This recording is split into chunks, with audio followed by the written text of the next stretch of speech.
sorry. Oh, that's all right.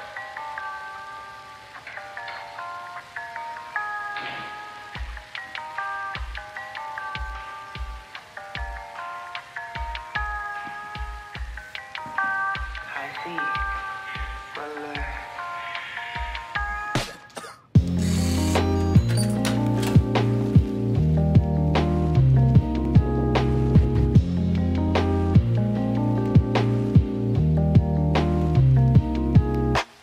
네, 안녕하세요. 잘 지내고 계십니까, 여러분? 네, 저는 너무나 잘 지내고 있고요. 이번 영상은 건국대 철학과를 일주일 동안 다니면서 느낀 점 4가지를 준비해봤습니다. 일단은 일주일이라는 시간이 너무 빠르게 흘렀는데 엄청 많은 일들이 있었어요. 그래서 돌아봤을 때 와, 이런 것도 이번 주에 있었어? 이런 생각도 들고, 그래서 느낀 점이 너무 많은데 그래도 최대한 좀 추리고 정리해서 준비해봤어요. 그래서 첫 번째는 생각의 근육이 늘었다입니다. 헬스장에서 PT 선생님이 저희의 몸의 근육을 키워주듯이 대학교의 교수님들이 저의 생각의 근육들을 키워주시는 것 같았어요. 그래서 생각의 근육이 커진다는 것은 더 정확하고 더 명료하게 사고한다는 건데, 제가 질문하는 양도 일주일 동안 엄청 늘었고 질문의 수준도 늘었어요.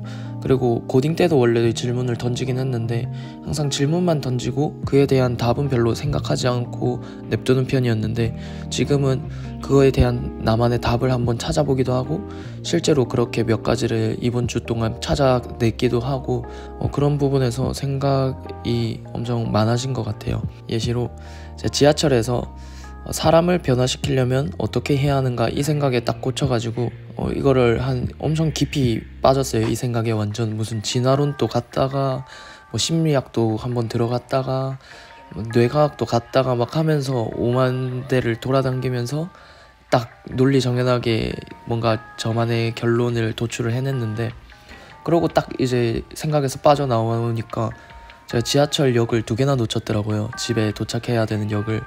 그래서 뭔가 오호 나 좀 생각 좀 하는 듯 이러면서도 좀 재밌었던 것 같습니다. 네, 신기했어요.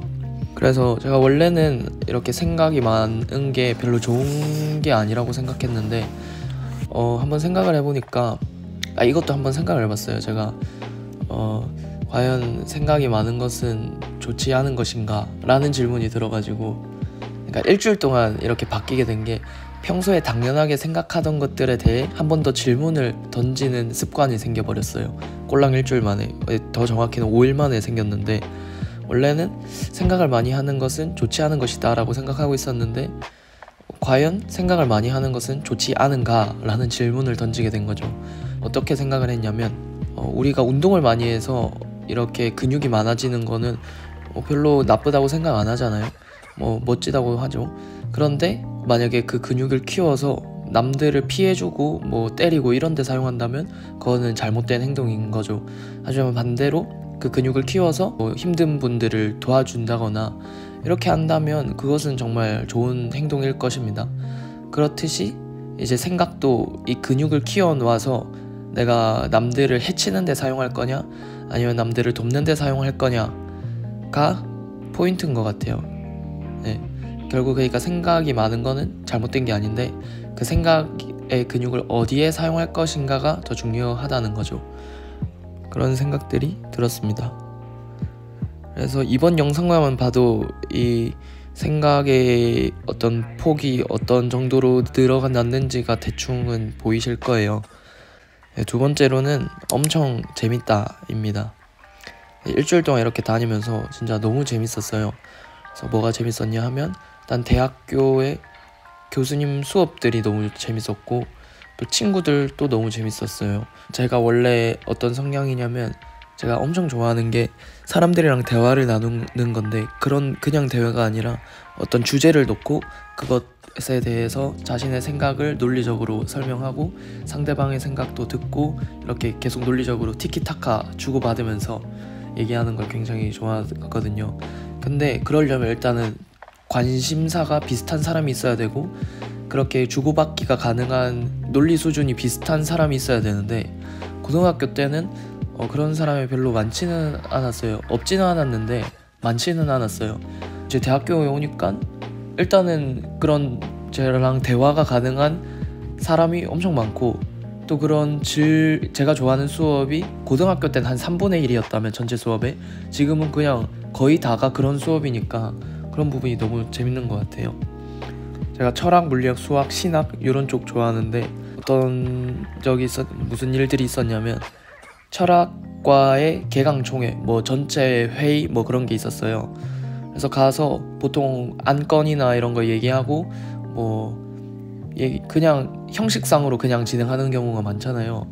근데 여기서는 어떤 개정을 하는데, 그러니까 학과 교칙이라 해야 되나? 어떤 법 같은 그런 것들이 있는데, 그런 철학과 안에서 조직이 3개로 나눠지는데, 그 3개의 각 권한들이 있는데, 그 권한을 살짝 바꾸는 그런 안건을 제안을 하셨는데, 이제 구성원 다른 철학과 학생이 그거에 반론을 한 거죠. 그렇게 되면 원래 이 B라는 이런 조직의 권한을 더 높여주자라는 그런 안건이었는데, 그렇게 되면 원래 C가 B의 감시자의 역할이었는데 그게 사라지니까 안 되지 않냐, 이런 식의 내용이 들어갔어요. 그러면서 계속 토론을 하면서 결국에는 안건을 만들어내더라고요. 그래서 저거는 보면서 진짜 이게 올바른 회의의 토론의 회의의 방향이지 않을까. 그 구성원 개개인들이 이렇게 의견을 내고 반론을 하는 게 어떤 조직이 더 올바르게 작동되는데 기여를 하는 것 같더라고요. 이게 다른 과도 다 이런 건지 아니면 철학과라서 이런 건지 법학과는 더 심할지 그런 생각이 들었거든요. 네, 한번 그런 적이 있었고, 또 같은 학과에 또 같이 친해진 애도 같이 얘기하면 이제 자기가 좋아하는 분야가 있어요. 이제 새로 사귄 애는 분석 철학 이런 쪽 엄청 좋아해서 막 얘기해주고, 저는 자연 철학 이런 쪽 좋아해서 막 얘기해주고 이러면서 재밌었거든요. 또 이제 물리학도 엄청 좋아하는데, 제 같은 방 쓰는 룸메가 지구과학 교육과 그런 데예요. 그래가지고 근데 얘가 천문학을 엄청 좋아해가지고 이런 부분에서 엄청 잘 아는데, 그래서 같이 막 블랙홀 제가 물어봐서 막 설명해주고, 네, 그런 시간들을 가졌죠. 누워서 자기 전에 그렇게 같이 한 1시간 정도씩 얘기를 했거든요, 이틀 동안. 그래서 그런 부분들이 너무 재밌었습니다.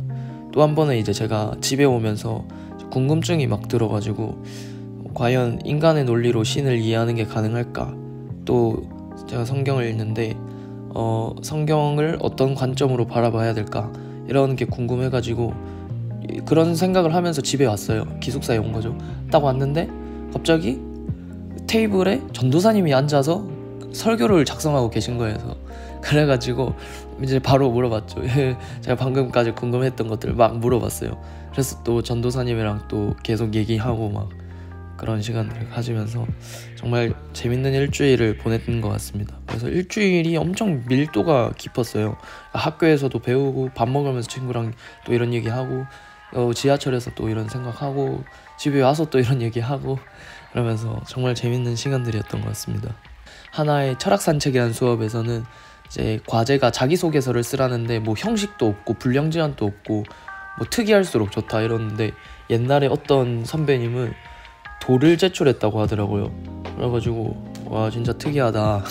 그래서 또 어떤 선배님은 칵테일을 교수님한테 냈다고, 자기소개서를 그렇게 냈다고 하더라고요. 그래서 저는 그런 식으로는 못할 것 같고 그냥 평범하게 글로 쓰려고 합니다. 네, 그래서 제가 비유를 하자면 제가 마치 어떤 기분이냐면 예를 들어서 오토바이를 좋아하고, 옷을 좋아하고, 음악을 좋아하고, 책 읽는 걸 좋아하는 사람이 있다고 쳐요. 그런데 그 사람이 어디를 딱 갔는데 한 방에는 오토바이가 가득 있고, 한 방에는 책이 엄청 가득 있고, 한 방에는 옷이 엄청 가득 있고, 한 방에는 또 음악의 CD나 레코드 이런 판들이 엄청 가득 있는 거예요. 그럼 엄청 좋잖아요. 근데 그것만 해도 좋은데 갑자기 그런 걸 좋아하는 사람들이 그 안에 엄청 많아요. 또 여러 명 있어요. 거기다가 같이 얘기를 할 수 있는데, 또 거기다가 전문으로 그런 걸 공부하신 분이 또 수업까지 해줘요. 전문적으로 알려줘요. 또 그럼 엄청 재밌을 거잖아요. 그래서 지금 살짝 제가 그런 기분입니다. 인데 원래는 제가 대학을 일주일 안 다녔다면 이까지만 생각을 할 텐데 이제 직업병이랄까요? 살짝 여기서 한 번 더 생각이 들었습니다. 왜 이렇게 나와 같은 사람들이 많을 때 나는 재밌다고 느끼는가? 의문이 들었어요. 그래가지고 한번 고민을 곰곰이 해봤는데 그래도 정확하진 않고 그냥 저만의 답인데 일단 두 가지를 좀 전제를 깔아야 될 것 같아요. 첫 번째는 인간은 자신의 존재의 긍정을 위해 살아간다. 두 번째로 인간은 자신과 같거나 자신과 비슷한 사람은 방어기제가 작동하지 않고 받아들임으로써 같은 집단 무의식에 소속하게 된다. 같은 공동체에 소속하게 된다. 이 두 가지를 깔고 갈게요. 그러면 일단 제가 학교에서는 이제 별로 공동체 제 친구가 엄청 많지는 않았어요. 왜냐면 이렇게 깊이 있는 걸 좋아하는데 그럼 깊이 있는 걸 좋아하는 사람이 별로 그렇게 많지는 않고 만약 있어도 저랑 분야가 다르니까 그랬는데 여기는 그런 사람들이 많으니까 일단 저랑 같은 사람을 본 거죠 제가. 그러니까 이제 저는 받아들인 거예요. 같은 공동체에 속하게 된 거죠. 그러면서 제 집단 무의식이 그 안에 소속이 됐어요. 그러면서 이 공동체, 제가 속한 공동체가 확장이 된 거죠. 근데 저는 이 공동체를 나라고 여기는 거예요. 그러니까 나의 크기가 엄청 확장이 되니까 이 깊이도 있는데 그것이 확장이 되니까 저는 굉장히 이 공동체가 만족이 되는 거죠. 그러니까 이 나라고 여기는 것이 엄청 굉장히 좋게 되는 거란 말이에요. 그래서 이제 좋은 기분이 드는 게 아닐까 뭐 이런 식으로 생각을 하긴 했습니다. 네. 어쨌든 네, 그렇고요. 또 대학이 이렇게 재밌었던 이유가 수능이 끝나고 나서 몰입할 수 있는 뭔가가 없어졌는데 이렇게 다시 학점이라는 뭔가 몰입할 수 있는 게 생겨서 그런 환경이 생겨가지고 또 이것저것 몰입하면서 뭔가를 할 수 있어서 또 재밌었던 것 같아요. 그래서 느낀 게 인간이 일이 어느 정도 있어야지 이게 살맛이 나구나를 느꼈습니다. 마지막으로 깨달은 것들인데요. 저는 이제 그런 생각을 가지고 있었어요. 철학이 너무 재밌지만 과연 이 철학을 배워서 내가 할 수 있는 게 뭐가 있을까? 과연 의미가 있을까? 이런 생각이 들었는데 이제 서양 철학 고전 읽기라는 수업에서 교수님이 니체가 한 말을 소개해 주셨는데 정확히 기억은 안 나서 틀릴 수는 있습니다. 니체가 철학자는 세계의 울림을 자신 안에서 다시 울리고 그것을 개념화시켜야 된다. 이 말을 들었는데 굉장히 뭔가 좋았어요. 뭔가 제 가슴을 울리는 그런 문장 같았어요. 또 한 번은 동양사상과 현실문제라는 수업에서 교수님이 위대한 철학자들은 항상 지금 시대가 겪고 있는 문제들을 해결해냈다 그런 말씀을 하셨거든요.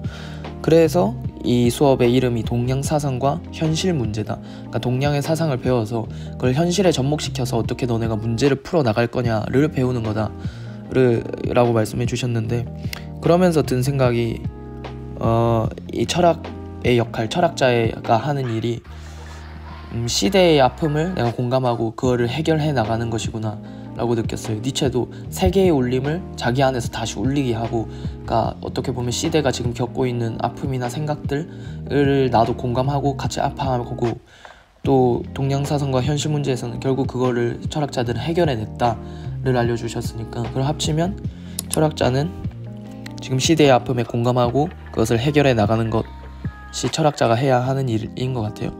그래서 철학이 굉장히 의미가 있는 학문이, 내가 잘만 해낸다면 굉장히 의미가 있는 학문이 되겠구나 라는 생각이 들었습니다. 제가 이상으로 건국대 철학과를 일주일 동안 다니면서 느낀 점 4가지를 한번 발표를 해봤는데요. 앞으로는 이런 느낀 점도 많이 하겠지만 좀 전문적인 철학, 물리학, 수학 이런 그래도 일반인들이 다가가기 쉬운 좀 재밌는 또 유익한 그런 영상들을 한번 만들어 보고 싶어요. 그래서 다음 주도 기대해 주시면 감사하겠습니다. 이상으로 영상을 마치도록 할게요. 빠빠이.